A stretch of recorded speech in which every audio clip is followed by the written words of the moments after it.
Et si, demain, tout changeait? Et si un événement bouleversait notre monde?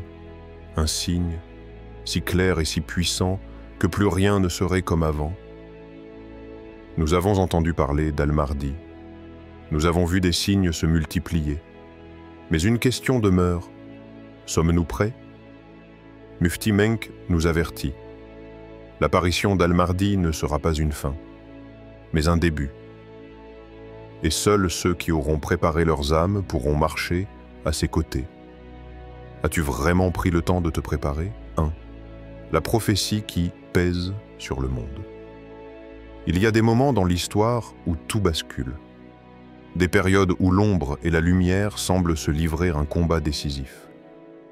Nous sommes au seuil d'une époque où le poids du destin se fait sentir plus que jamais. Les signes sont là, visibles pour ceux qui savent observer, et pourtant, combien d'entre nous détournent le regard? L'humanité est à un carrefour où la vérité et l'illusion s'affrontent dans un duel silencieux. Les avertissements des érudits se sont multipliés, les cœurs sincères ressentent une tension invisible dans l'air. Nous vivons dans un monde où les fondations mêmes de la justice semblent s'effondrer. L'avidité des puissants dévore les faibles, l'oppression règne dans des terres autrefois bénies, et ceux qui prêchent la vérité sont réduits au silence. Dans cet océan de ténèbres, un seul espoir demeure, la promesse divine de rétablir l'équilibre. Le temps du chaos précède l'ordre divin. Un hadith rapporté par de nombreux érudits nous dit qu'avant l'apparition de l'imam al-Mahdi, le monde sombrera dans une ère de chaos et d'injustice sans précédent. Des guerres éclateront pour des raisons futiles, des dirigeants trahiront leur peuple et les cœurs se détourneront de la vérité pour suivre des illusions éphémères. La division entre les peuples atteindra son paroxysme. Les nations se déchireront, non plus pour des causes justes, mais pour des intérêts égoïstes. L'argent deviendra le maître incontesté, et la foi sera perçue comme une faiblesse. Est-ce que cela ne te semble pas familier? Regarde autour de toi. Les conflits qui éclatent chaque jour, les injustices qui se multiplient, les valeurs qui s'effondrent, l'avidité qui gangrène les cœurs. Tout ceci n'est-il pas le prélude aux événements prophétisés il y a des siècles? Un homme choisi par Allah pour restaurer l'équilibre. L'imam al-Mahdi n'est pas un conquérant venu imposer son règne par la force. Il ne cherchera pas le pouvoir. Il ne viendra pas pour régner comme le font les rois de ce monde. Non, il sera appelé, son cœur sera purifié par Allah, son âme préparée à une mission que nul autre ne pourra accomplir. Il apparaîtra au moment où l'humanité sera prête, ou plutôt au moment où elle n'aura plus d'autre choix que de l'accepter. C'est pourquoi il ne suffit pas d'attendre. Il faut comprendre. Comprendre les signes, comprendre l'état du monde, comprendre où nous nous trouvons dans le grand schéma du destin. Et cela nous amène à une question essentielle. Le dernier grand signe. Avant son apparition, Mufti Menk, dans une conférence récente, a évoqué un signe particulier. Un signe final, un signal clair envoyé à ceux qui ont encore un cœur vivant. Ce signe, selon certains, est déjà apparu. Il ne s'agit pas d'un événement spectaculaire que l'on verrait à la télévision. Non, c'est un changement subtil, mais profond. Un changement qui touche l'âme. Un basculement invisible aux yeux des distraits, mais ressenti par ceux dont la foi est encore éveillée. Peut-être l'as-tu déjà ressenti. Cette impression étrange que quelque chose d'important est en train de se produire. Cette intuition qui te pousse à chercher plus loin, à comprendre ce que d'autres ignorent. Si tu ressens cela, alors tu fais partie de ceux qui pressentent la venue de l'inévitable. Une question à te poser. Le monde est sur le point de changer. Pas dans des siècles, pas dans des générations futures. Non, dans notre époque, sous nos yeux. Mais alors, as-tu déjà ressenti, au fond de toi, que nous vivons une époque différente? que quelque chose d'important est en train de se jouer sous nos yeux? Si oui, alors il est temps de te préparer. Car les signes sont clairs. 2. Un monde en déséquilibre, l'histoire d'un juste dans un temps d'injustice. Il était une fois, dans une ville oubliée par le monde, un homme nommé Khalid. Il n'était ni un érudit, ni un chef, ni un guerrier. C'était un homme simple, mais son cœur était tourmenté par une douleur invisible. Chaque matin, il voyait son peuple sombrer un peu plus. L'injustice s'étendait comme un poison. Les riches devenaient plus riches en exploitant les faibles. Les dirigeants riaient tandis que leurs sujets pleuraient. Les juges vendaient leur verdict comme des marchandises sur un marché. Et les hommes pieux étaient réduits au silence. Khalid se demandait « Où est la justice d'Allah? Pourquoi laisse-t-il ce monde sombrer dans les ténèbres? Quand viendra celui qui redressera les torts ?» Chaque nuit, il se levait les mains vers le ciel et priait « Ô Seigneur, envoie-nous celui qui rétablira la vérité, qui détruira l'injustice et qui ramènera la paix. Fais venir celui que tu as promis, fais venir Al-Mahdi. » Mais chaque matin, le monde était le même. Aucune lumière, aucun signe. Juste une nuit de plus qui cédait sa place à un jour sans espoir, une nuit différente des autres. Puis une nuit, tout changea. Dans son sommeil, un rêve le visita. Il se trouvait dans un désert infini, où le vent soulevait le sable comme des vagues déchaînées. Tout autour de lui n'était que désolation. Puis une voix résonna dans le vide. L'heure approche, mais le monde n'est pas encore prêt. Lorsque les cœurs seront remplis de peur et que la terre tremblera sous les pas des tyrans, alors il viendra. Khalid ouvrit les yeux en sursaut. Son cœur battait violemment. Était-ce un simple rêve ou un avertissement? Il regarda autour de lui. Le monde semblait encore plus sombre qu'hier. Mais cette fois, il comprit. L'apparition d'Al-Mahdi n'était pas une question de temps. Ce n'était pas un événement figé, inscrit dans un calendrier caché. C'était une question d'état, l'état du monde, l'état de nos âmes. Et aujourd'hui, regarde autour de toi. Le monde d'aujourd'hui ressemble-t-il à cette description? L'injustice règne. Les oppresseurs sont célébrés, les hommes pieux sont moqués, et la vérité est étouffée. L'avidité gouverne. Les puissants n'ont jamais été aussi riches, pendant que les pauvres s'effondrent sous le poids de la misère. Le chaos s'étend.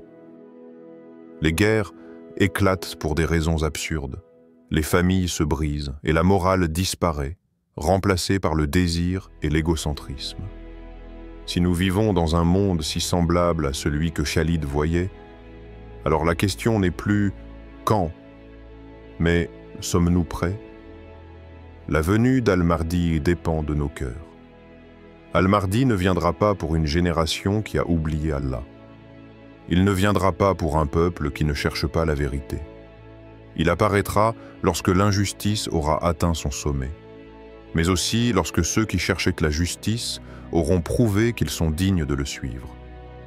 Et c'est là que réside la question la plus importante de notre époque. Si Al-Mahdi venait demain, serions-nous de ceux qui le reconnaîtraient? Ou serions-nous de ceux qui lui tourneraient le dos? Car celui qui dort dans l'insouciance ne verra jamais la lumière lorsqu'elle se lèvera. 3. Le signe final. Une épreuve ou une miséricorde.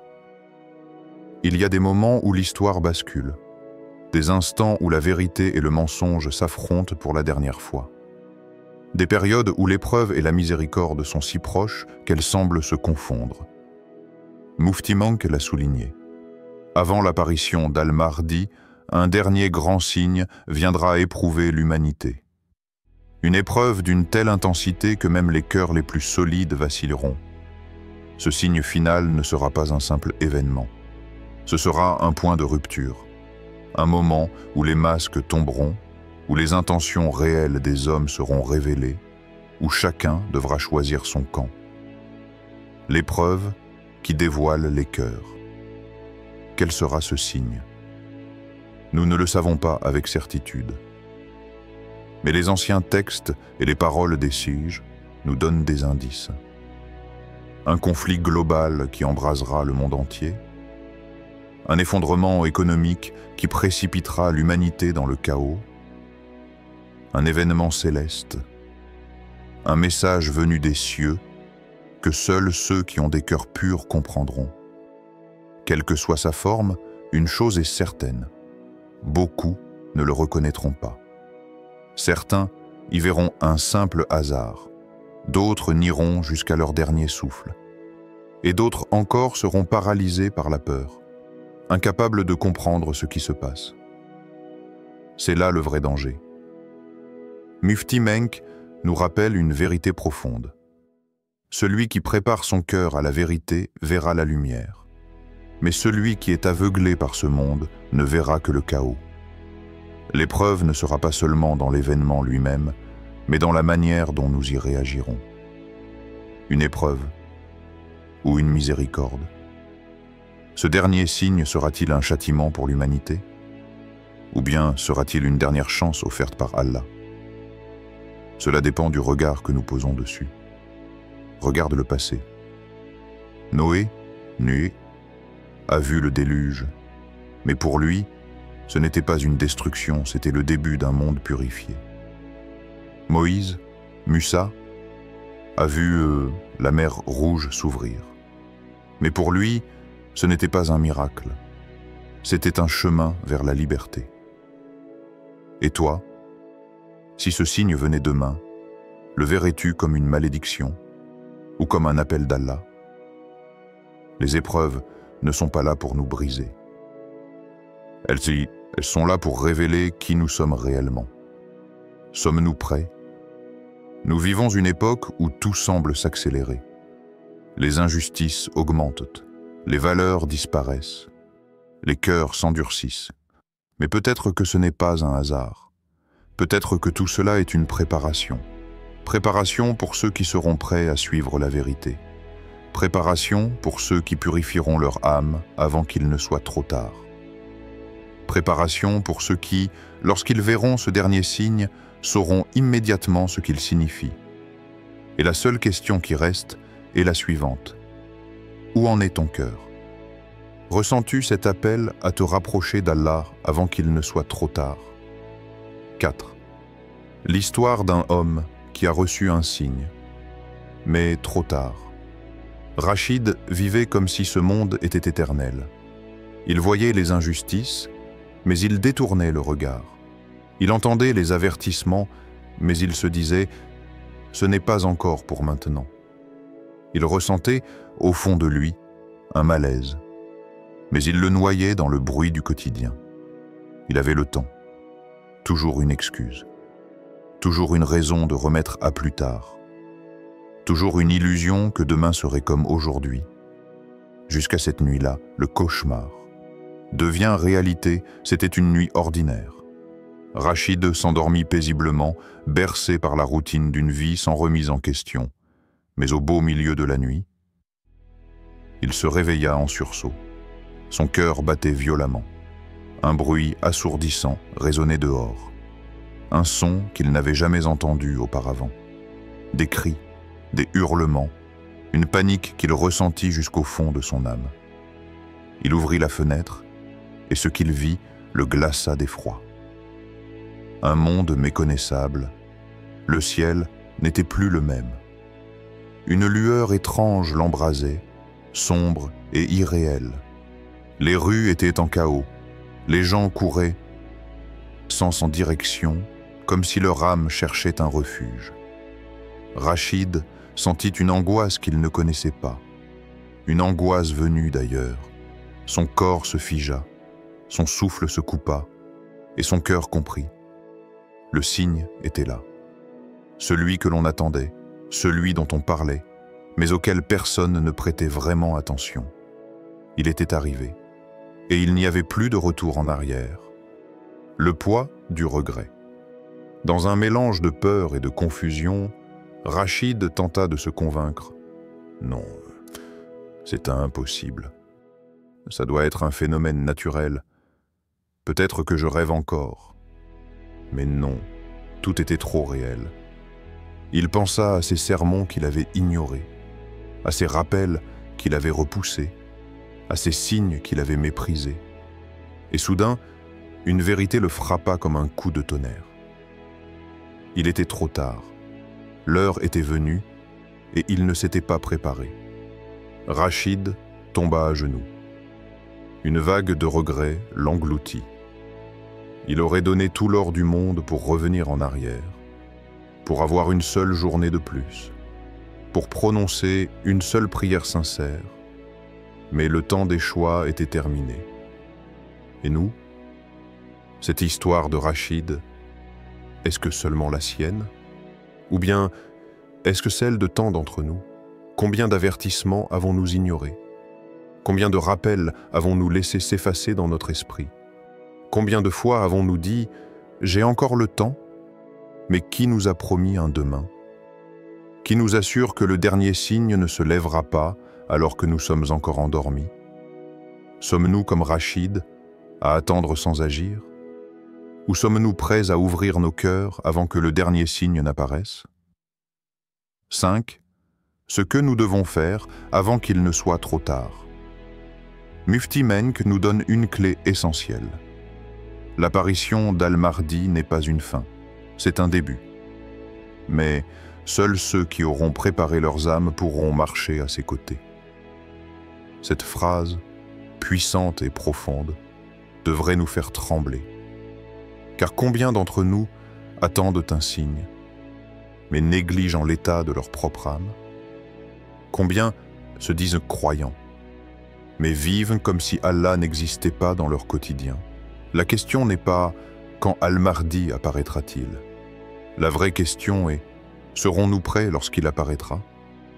Et si nous n'étions pas de ceux qui le reconnaîtront?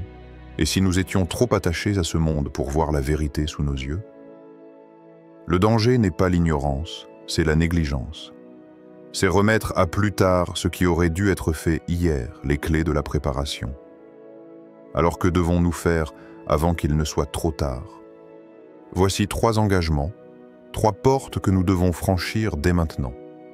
1. Revenir à Allah dès aujourd'hui. Pas demain. Pas après le prochain rappel. Pas après la prochaine épreuve. Dès maintenant.